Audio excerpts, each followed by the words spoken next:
ഞാൻ വിശ്വസിക്കുന്നത് ഒരു പുരുഷനെ സംബന്ധിച്ചോളം തൻ്റെ വരുമാന മാർഗം നഷ്ടപ്പെടുമ്പോൾ ഉണ്ടാകുന്ന ആഘാതം, മാനസികാഘാതം വലുത്.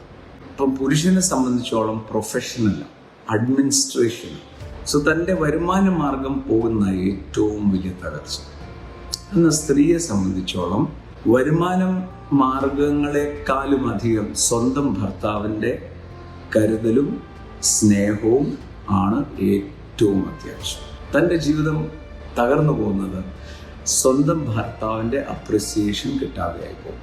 അതുകൊണ്ട് തന്നെ ഭർത്താവ് ഒരു എക്സ്ട്രാ മൈൽ എടുക്കണം, ആ ഭാര്യയ്ക്ക് വേണ്ടി ഒരു എക്സ്ട്രാ മൈൽ എടുക്കണം. ആ എക്സ്ട്രാ മൈൽ എടുക്കുന്നത് കൊണ്ട് കൃപയുടെ കൂട്ടവകാശിയാകും. എന്ന് വെച്ചാൽ ദൈവം തൻ്റെ കൃപയ്ക്കകത്ത് വെച്ചിരിക്കുന്ന മുഴുവൻ നന്മകളുടെയും അനുഗ്രഹം അനുഭവിക്കാൻ തുടങ്ങും. ഞാൻ കൂടെ പറയുന്ന ഒരു വാക്കുണ്ട്, വീണ്ടും ആവർത്തിച്ച് പറയാം. ഒരു ഭാര്യയും ഭർത്താവും ഒറ്റ മനസ്സോടെ നിന്നാൽ ലോകത്തിൻ്റെ ഒരു ശക്തിക്കും അവരെ തകർക്കാൻ പറ്റത്തില്ല.